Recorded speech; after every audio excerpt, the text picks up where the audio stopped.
I remember the room with a clarity that surprises even me. It was one of those long executive spaces designed for quiet authority, lined with glass on both sides and polished so often that the reflections looked sharper than reality. I took my seat in the front row long before anyone else arrived. The chair felt firm, the table cool under my hands, and the hum of the projector was the only sign that something important was about to unfold. I had no notes with me and no devices to distract my thoughts. I sat perfectly still, letting the silence settle around me like a curtain before a performance I had rehearsed alone. When he finally entered, he walked with the confidence of someone who believed the morning belonged to him. He greeted the leadership team with a smile that lasted a little too long, then placed his laptop on the podium as if it were carrying the answer to every question the company had struggled to resolve. The CEO acknowledged him with a brief nod. That gesture, simple and efficient, signaled the official beginning of the session.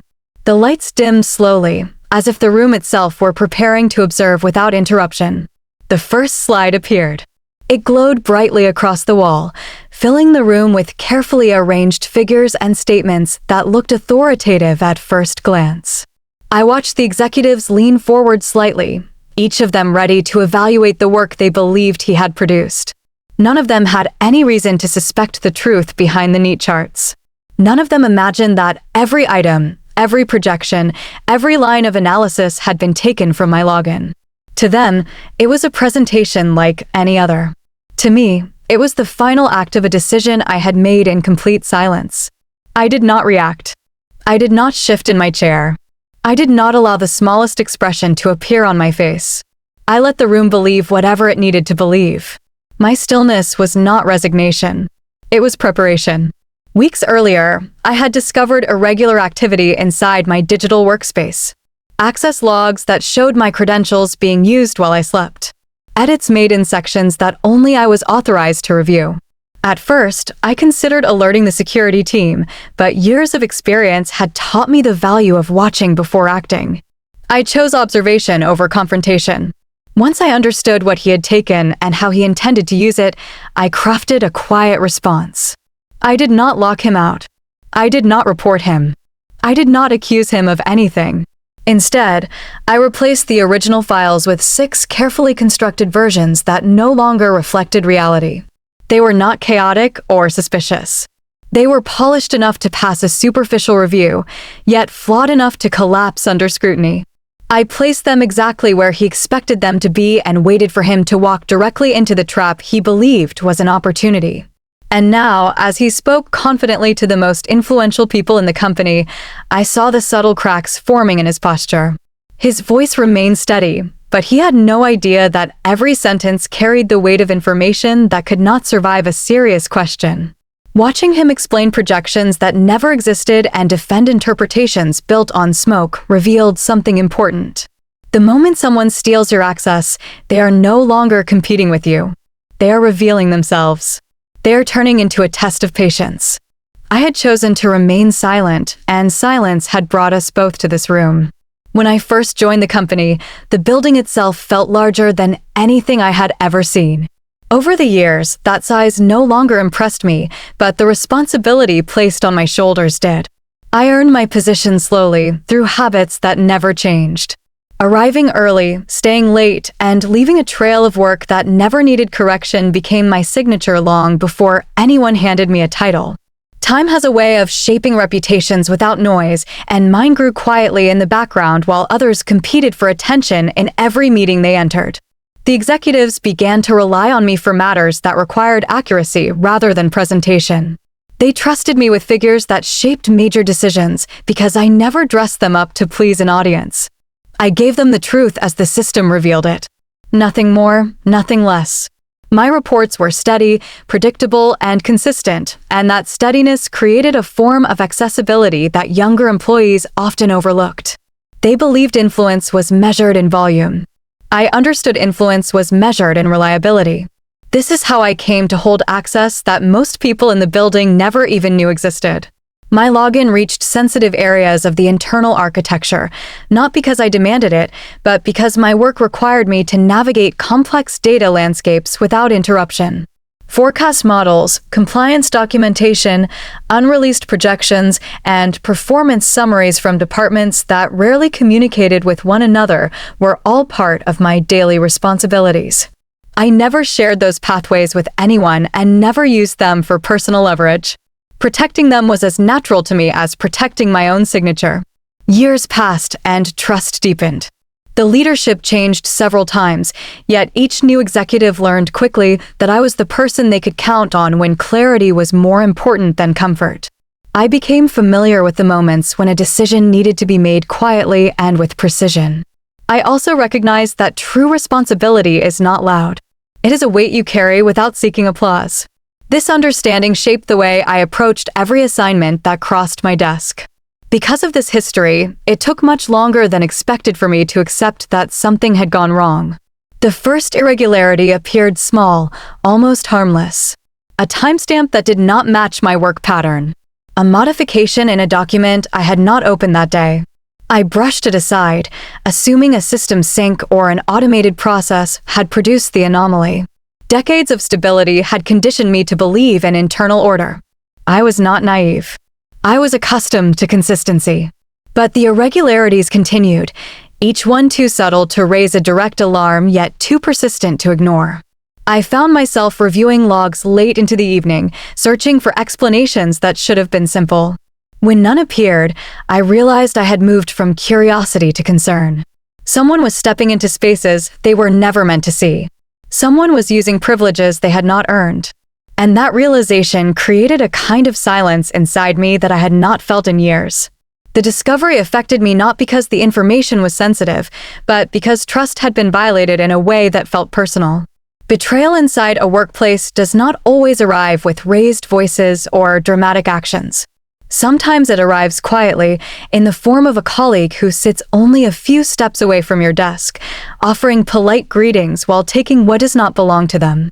Accepting this truth required a kind of internal adjustment, one that forced me to reevaluate everything I believed about responsibility, loyalty, and the cost of carrying access that others desired but never earned. The first sign arrived quietly, almost politely, as if whoever had crossed into my workspace wished to leave a footprint small enough to be ignored. I was reviewing the system log one evening, a task I normally completed out of habit rather than suspicion, when an unfamiliar timestamp appeared in the activity list. It sat there like a misplaced bookmark, reflecting access at a time when I was nowhere near my desk. I studied it for a moment, then closed the screen, assuming the automated processes had run longer than usual. Years of routine had trained me to treat minor irregularities like the harmless settling of an old building. The next morning, another timestamp appeared, this one at an hour I had never worked in my entire career. The pattern was too deliberate to dismiss. I opened the corresponding file and scanned the most recent update. The numbers looked familiar at first, but the formatting carried a signature that did not match my own. The alignment was too sharp. The phrasing in the notes too polished in a way that implied performance rather than analysis. It was subtle work, done with the confidence of someone who believed they understood the system as well as I did. I sat back in my chair and read the changes again, not for accuracy, but for intention. Whoever had entered the file had studied my style closely enough to mimic parts of it, yet not carefully enough to replicate the quiet restraint that defined my reports. There was a kind of ambition in the edits, the kind that announces itself without meaning to. The realization settled slowly, not with alarm, but with a steady recognition that someone else was inside a room that had always belonged to me alone. I did not react immediately. The natural instinct would have been to change passwords, alert security, or confront the most likely source. That instinct belonged to younger years, when every problem demanded swift action. Age teaches a different form of strategy. Observation becomes a tool. Restraint becomes a shield. Instead of blocking the intruder, I decided to study the pattern. I watched the logs over several days, noting how the activity always occurred at the edges of the workday, as if the person hoped to slip through unseen. The edits became slightly bolder. Sections that required judgment rather than data entry began to shift. The intruder tested boundaries the way a newcomer tests the stability of a locked door. They believed they were safe, and that belief revealed more than any technical trace could have. It showed personality. It showed intention. It showed someone who thought of themselves as clever rather than careful. That distinction matters more than most people realize. As the days passed, I began to sense a quiet presence behind every unauthorized change. What had once been my solitary workspace felt shared, though not by invitation. There was an uncanny familiarity in the way the intruder moved through the files. They adjusted figures with a confidence that suggested they had studied my work before attempting to imitate it. They underestimated the subtle differences that separate genuine expertise from hurried mimicry. Those differences became my guide. I made no announcement. I filed no complaint. Instead, I allowed the activity to continue, knowing that a pattern observed for long enough reveals the person behind it. Experience had taught me that early reactions often miss the deeper truth. The first response is driven by emotion. The considered response is driven by understanding. I chose understanding. Watching the intruder shape my reports with their hidden hand became the beginning of a quiet investigation, one that required patience rather than confrontation. In that patience, I found clarity. I was no longer alone in my own system, and someone believed I would never notice. The change began subtly, almost softly, the way a shift in season reveals itself before anyone has the courage to admit that the temperature no longer feels the same. During meetings, he began to speak with a confidence that had never belonged to him. His voice carried a new certainty, a polished tone that suggested he understood aspects of the company far beyond his role. I watched him from across the conference table, studying the way he leaned forward when presenting his thoughts, as if he were now shaping the direction of discussions rather than following them. It was not the confidence that caught my attention. It was the precision behind it, a precision that did not come from his experience. The first real sign appeared during a strategy session. He referenced a data trend that I had discovered only a week earlier, a projection I had saved in a folder that no one should have been able to access. I remembered sitting quietly as he spoke, allowing the words to unfold as if they belonged to him. The executives listened with interest and even asked him to elaborate. He did so with ease, borrowing not only the numbers, but the reasoning behind them. The familiarity in his phrasing was unmistakable. I had written those notes late one evening with the intention of revisiting them later. I had never discussed them with anyone. At that moment, something inside me shifted. I realized he was not simply curious about my work or inspired by my methods. He was pulling information directly from the depths of my private files and presenting it as the product of his own insight. The recognition was not dramatic or emotional. It was steady, like a door quietly unlocking after weeks of pressure behind it. I listened as he spoke about long-term risks, potential consolidations, and market behaviors that he had never studied. Every point he made was a shadow of my original analysis, trimmed and brightened to suit his rising ambition. He continued this pattern in the weeks that followed. Each meeting revealed another piece of my work disguised under his voice. He grew bolder with each success.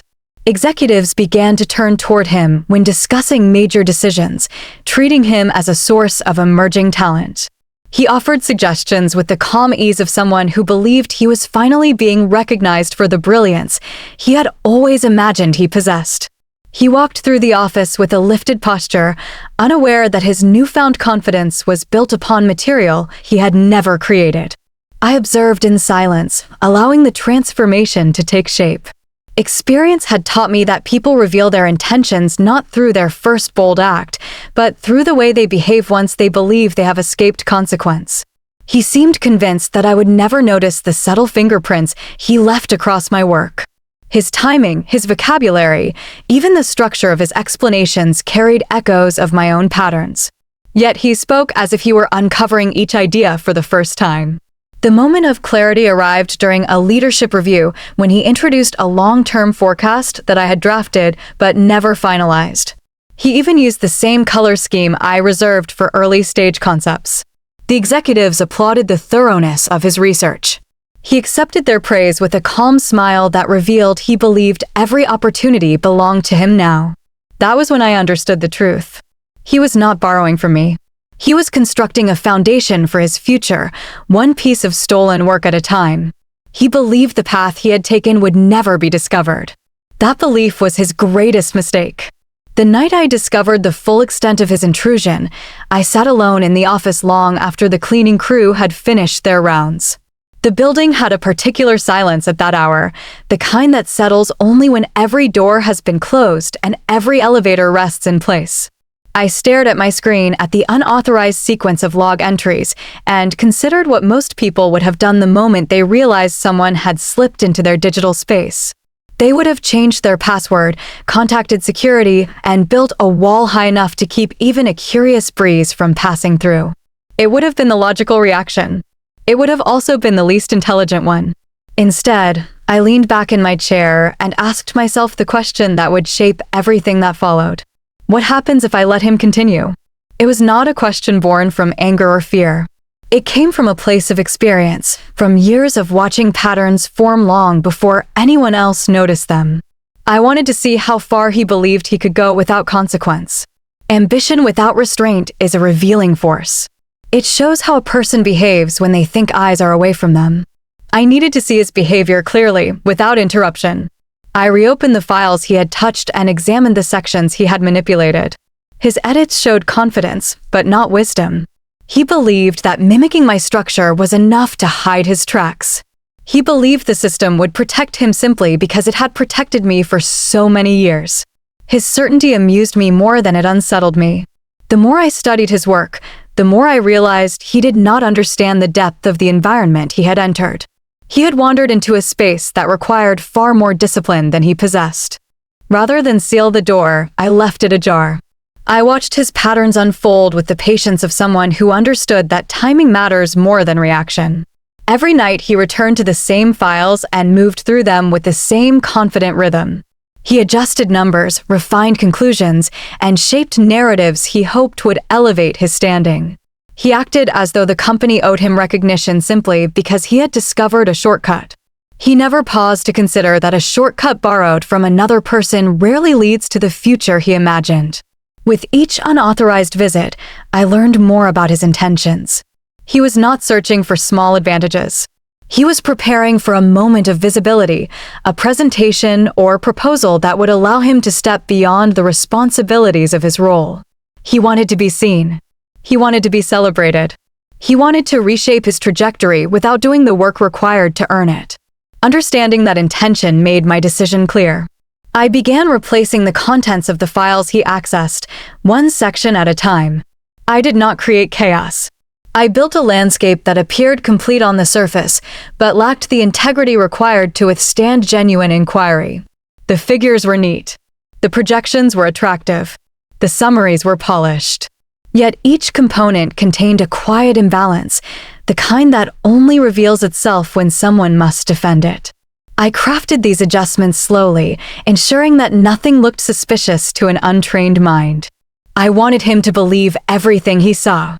I wanted him to trust the information more than he trusted his own judgment. And he did. He continued working inside the world I had constructed for him, unaware that each step he took carried him deeper into a future he could not control.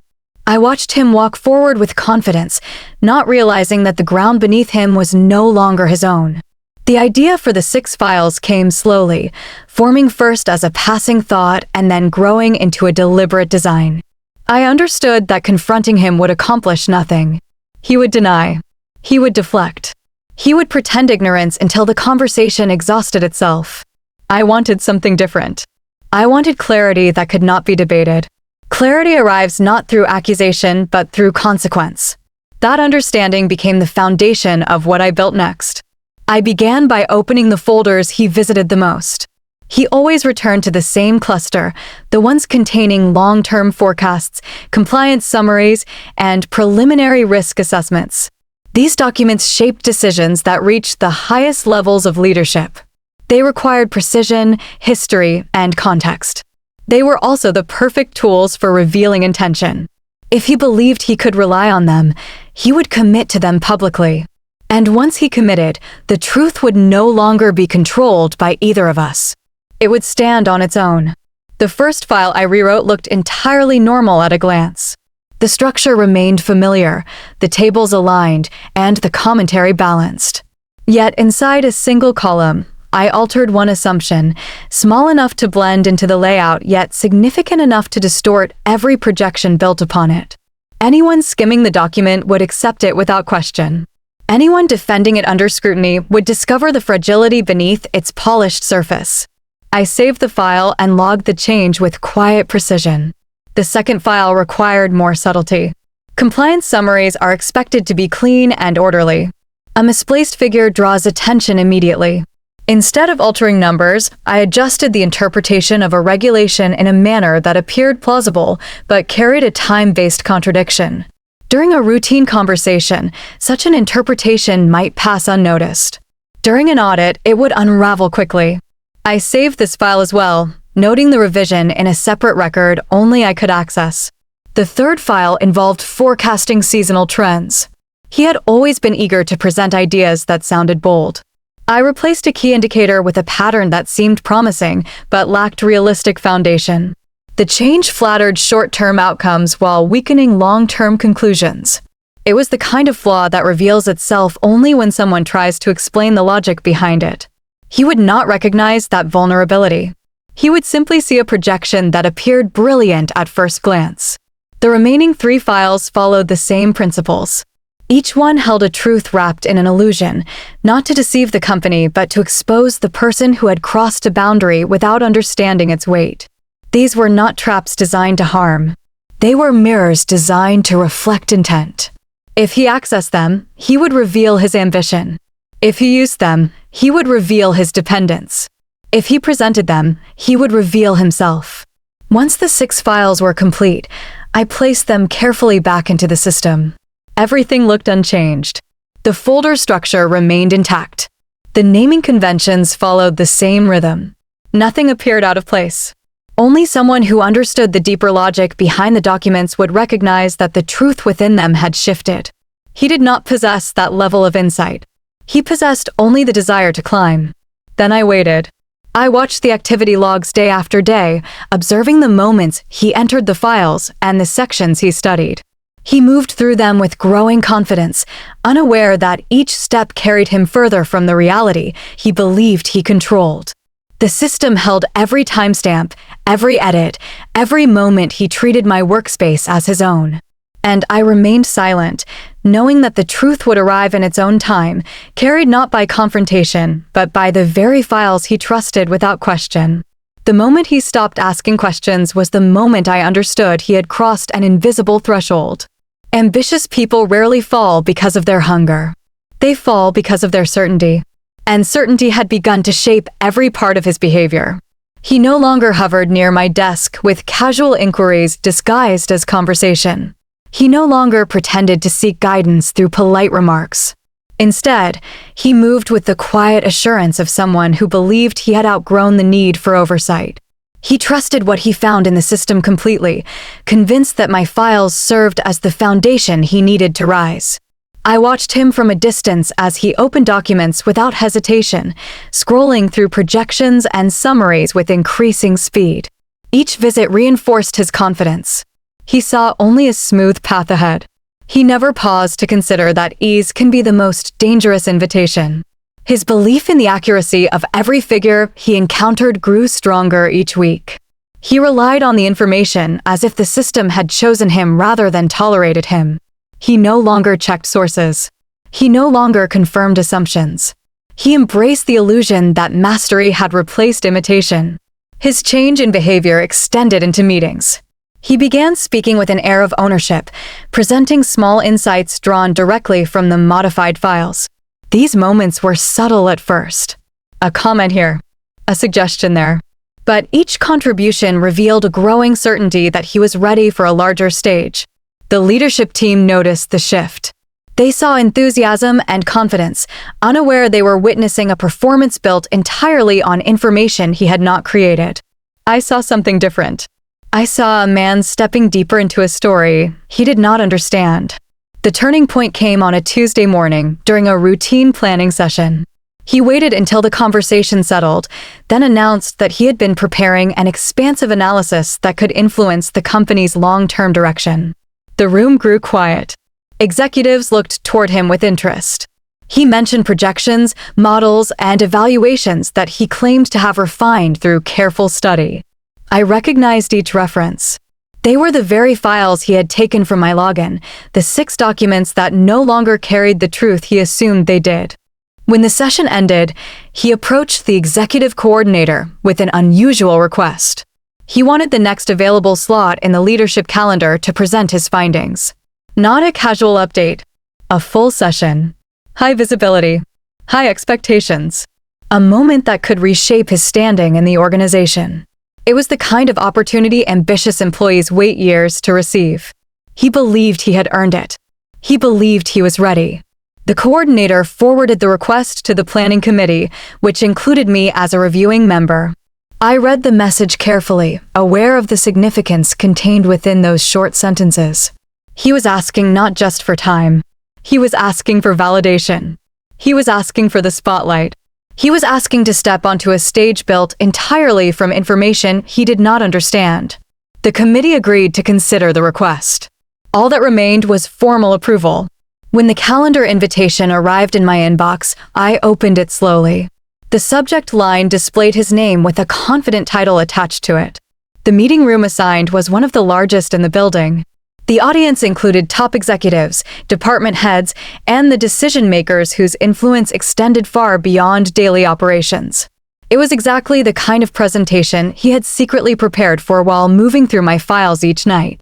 I read the details once more, then clicked accept. Approving that invitation was not a reaction. It was the natural continuation of every step he had taken. The bait had been placed carefully, and now, without hesitation, he had taken it. The morning of the presentation carried a weight that even the corridors seemed to recognize. Conversations were quieter. Footsteps echoed with greater clarity. People walked with purpose, as if they sensed that the meeting scheduled for the upper conference level would shape more than the usual agenda. I arrived long before the others, stepping into the room while the technical team checked the equipment and arranged the final seating. The air felt cool, touched by the faint hum of the projector warming slowly to life. I chose a seat in the front row, the same spot I had occupied many times before, but this time the decision held a more deliberate intention. As the minutes passed, the room filled gradually. Executives greeted one another with measured politeness. Legal advisors settled into their seats with documents folded neatly across their laps.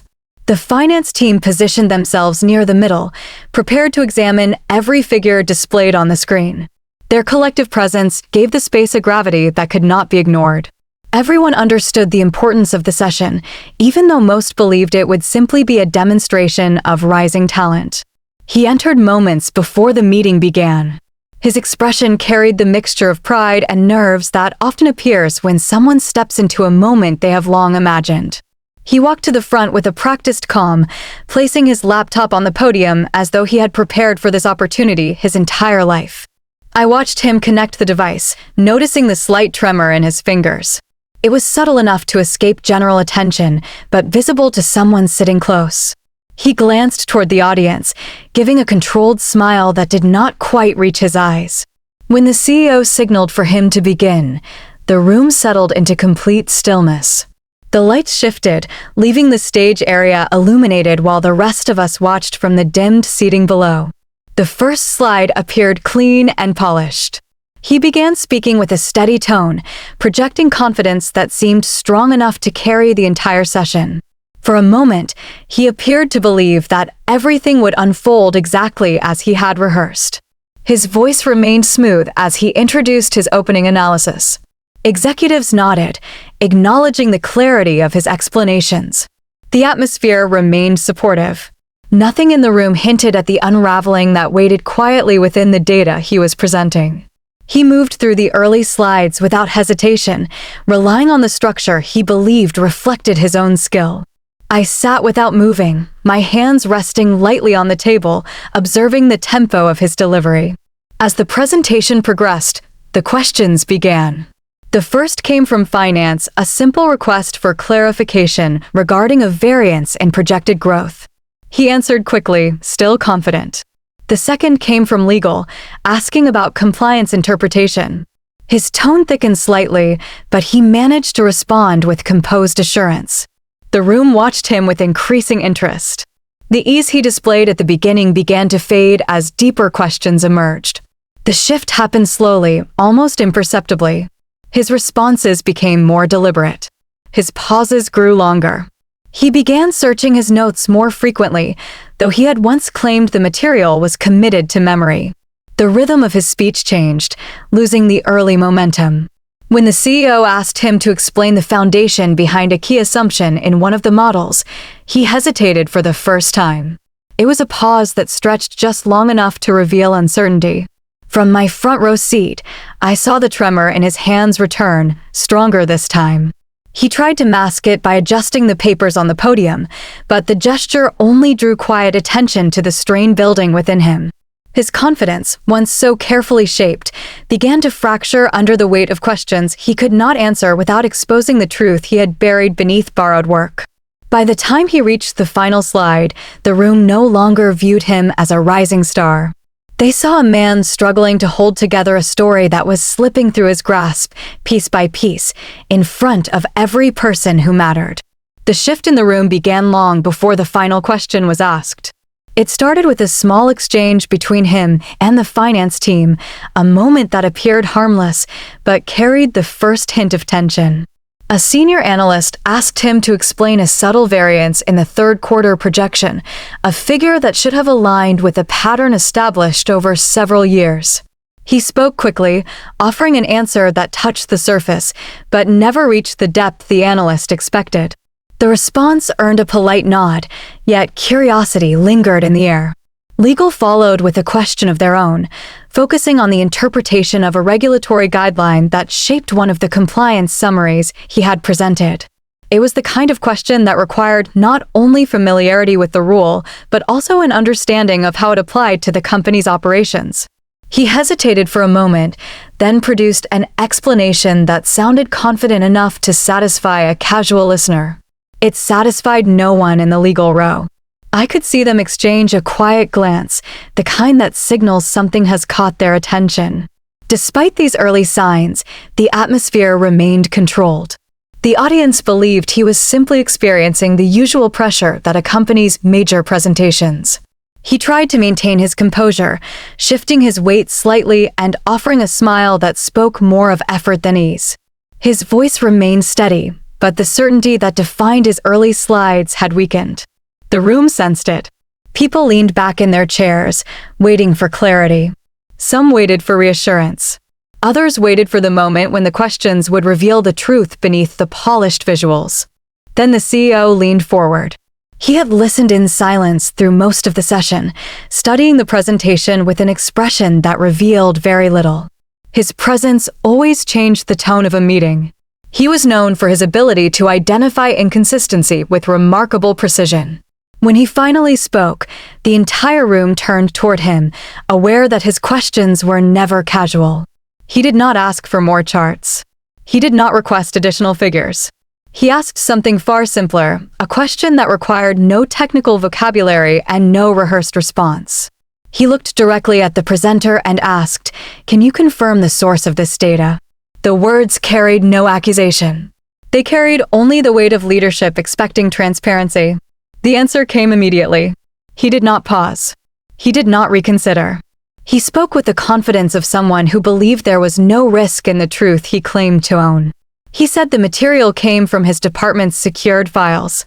He said it with the ease of a person who had repeated the line to himself many times, preparing for the moment he would need it. The silence that followed was unlike any silence the room had experienced earlier. It did not come from confusion.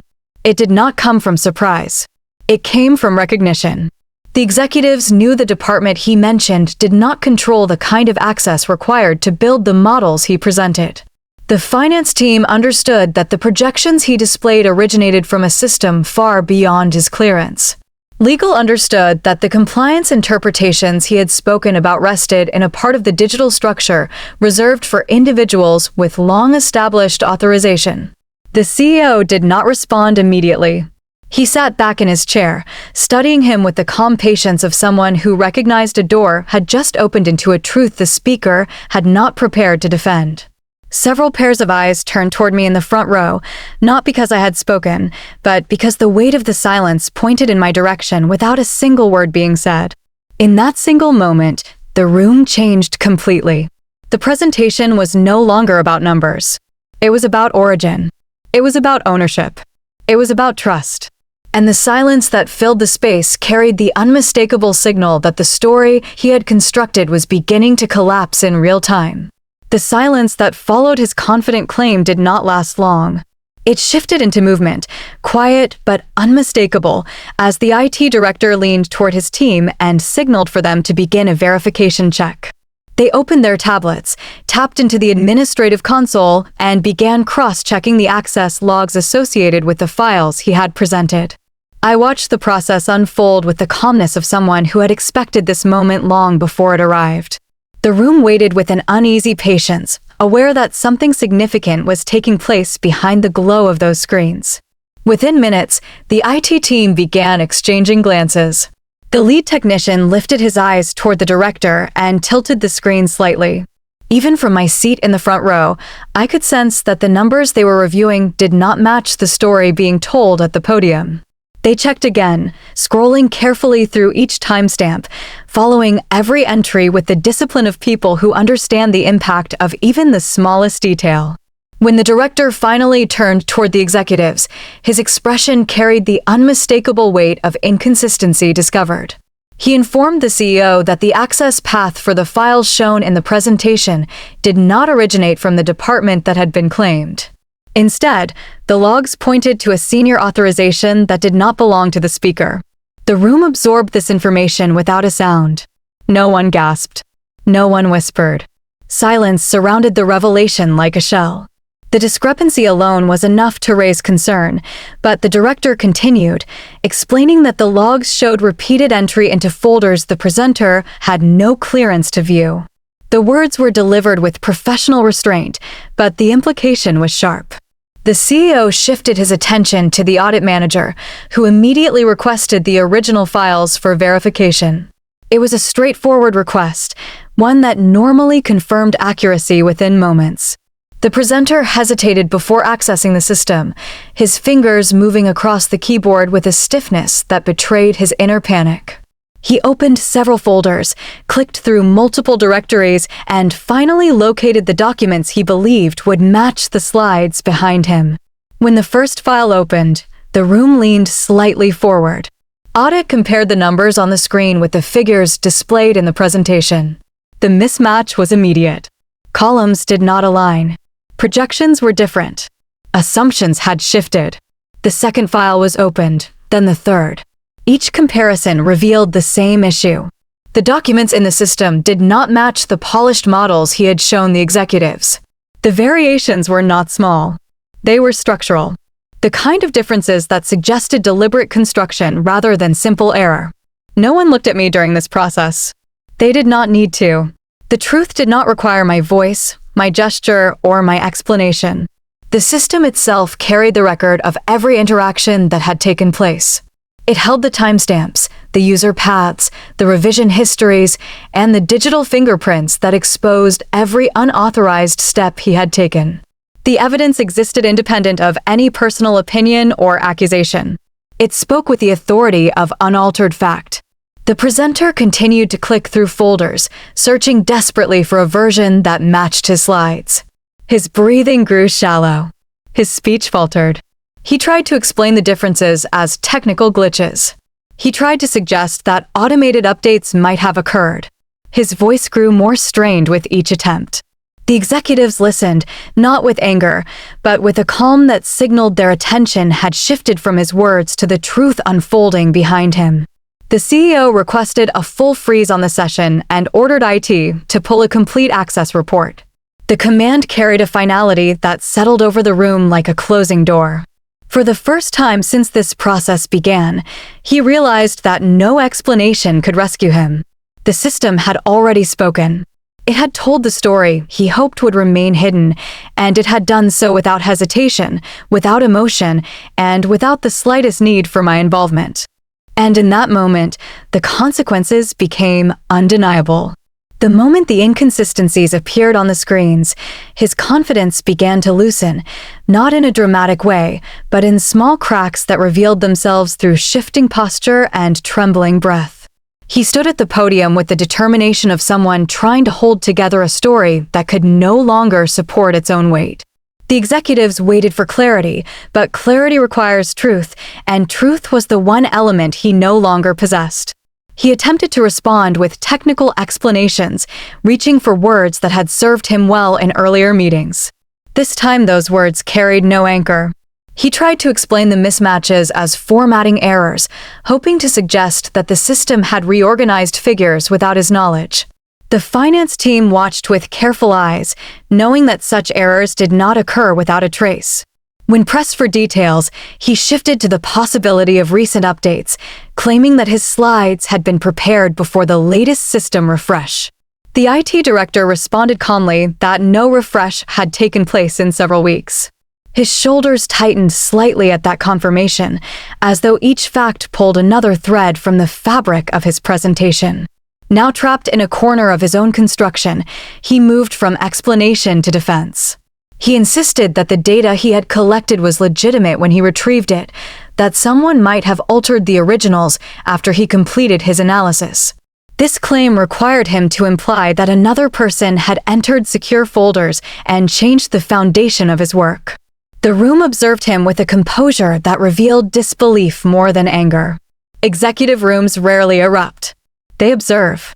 They measure. They remember. When the audit manager asked him to recite the steps he used to generate his projections, he hesitated. He described a process that did not match the structure of the files. He mentioned tools he had never been trained to use. He referenced patterns that did not exist in the current system. With every sentence, he drifted further from accuracy. Confidence, once so bold in his earlier presentations, now collapsed under the weight of details he could not defend. He had borrowed conclusions, but not the knowledge behind them. Stolen work had no memory. It could not whisper answers when he needed them most. The executives began shifting their attention from the material to the man presenting it. They were no longer evaluating forecasts or compliance summaries. They were evaluating character. In a room shaped by decades of leadership experience, integrity matters more than charts or projected outcomes. They listened to the tremor in his voice, the hurried explanations, the shrinking posture. They observed not only what he said, but how he said it, sensing the growing distance between truth and performance. The CEO asked him a final question, a simple request for the rationale behind a critical assumption in his growth model. It was not a question designed to expose him. It was a question designed to reveal whether he understood the foundation of the work he claimed as his own. The silence that followed confirmed what the room had already begun to accept. He did not understand the material because he had never created it. His pause stretched into a long moment where the truth settled across the table like a heavy cloth. By the end of the meeting, the presentation was no longer the subject of discussion.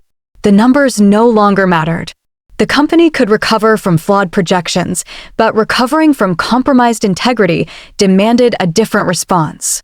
The executives closed their notebooks slowly, not out of boredom, but out of recognition. They understood that the real issue was not performance. It was trust. And trust, once shaken inside a leadership room, does not return easily. As the meeting concluded, he stood in a silence that felt far heavier than the one that had greeted him at the start.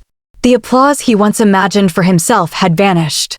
What remained was the reality that confidence built on borrowed foundations cannot survive its first true test. The collapse was complete.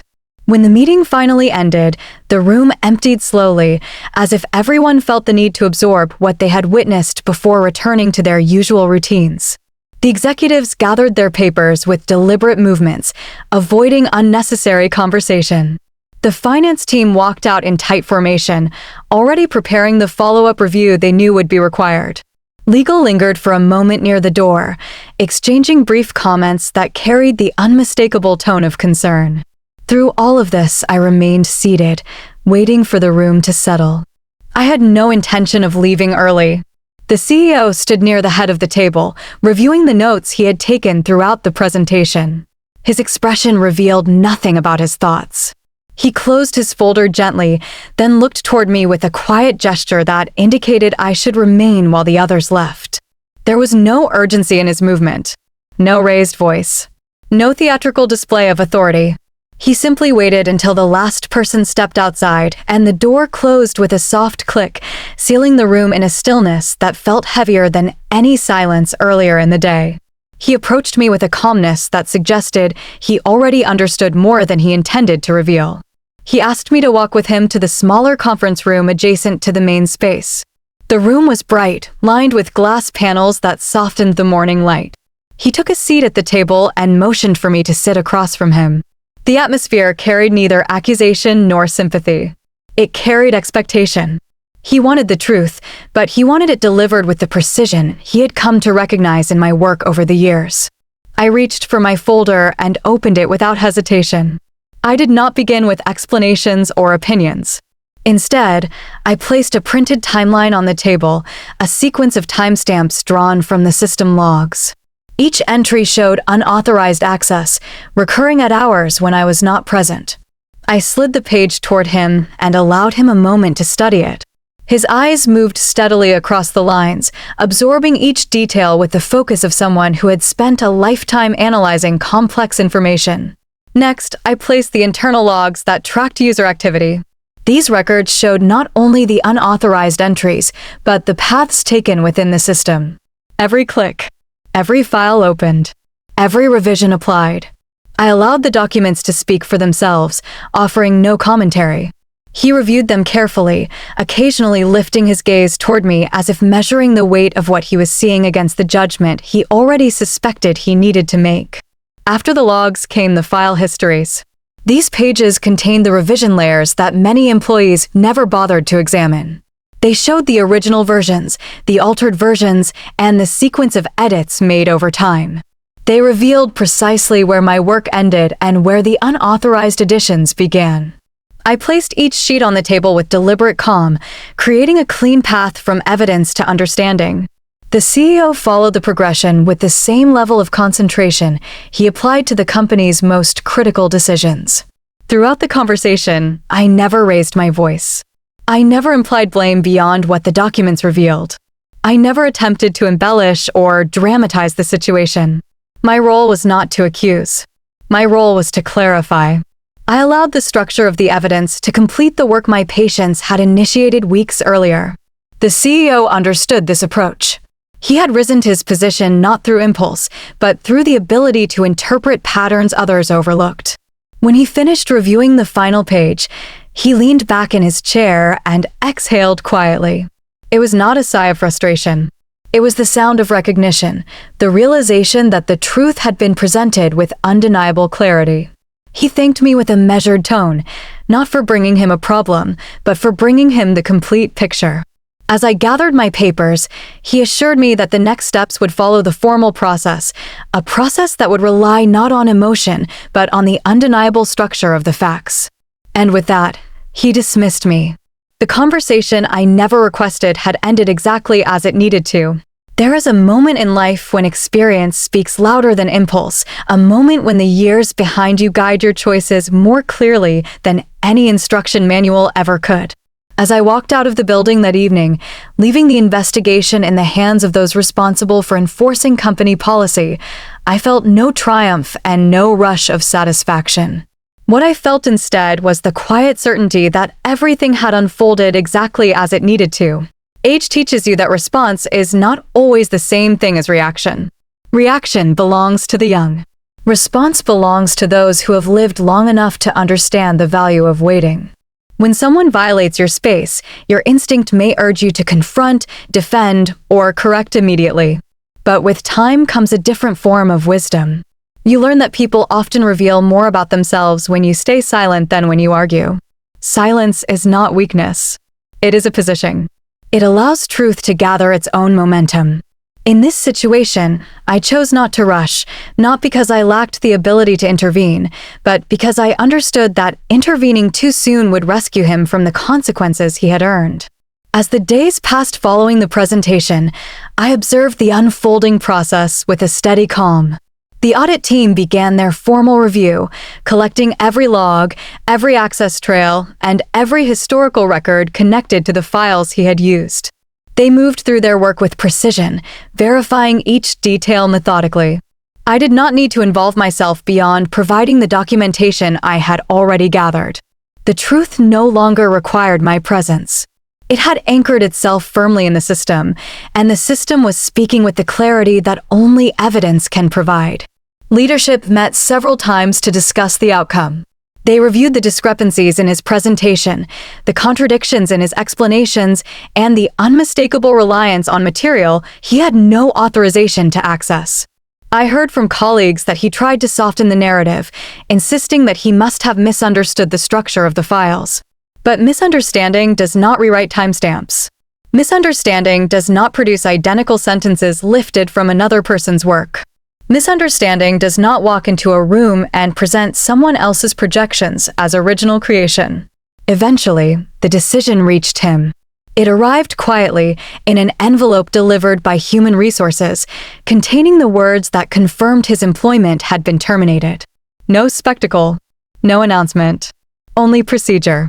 The company had acted not out of anger, but out of necessity. He had compromised trust, and trust is the foundation on which every organization must stand. When that foundation is shaken, correction becomes mandatory rather than optional. I did not celebrate. I did not replay the events with pride. Instead, I reflected on the importance of choosing the long road rather than the immediate one. I knew that if I had confronted him early, the situation would have spiraled into conflict, confusion, and denial. He would have defended himself loudly and created a story that placed blame anywhere except where it belonged. By letting him continue, I allowed his actions to reveal his intentions. He stepped into the consequences with full confidence, believing that the borrowed ground beneath him was solid.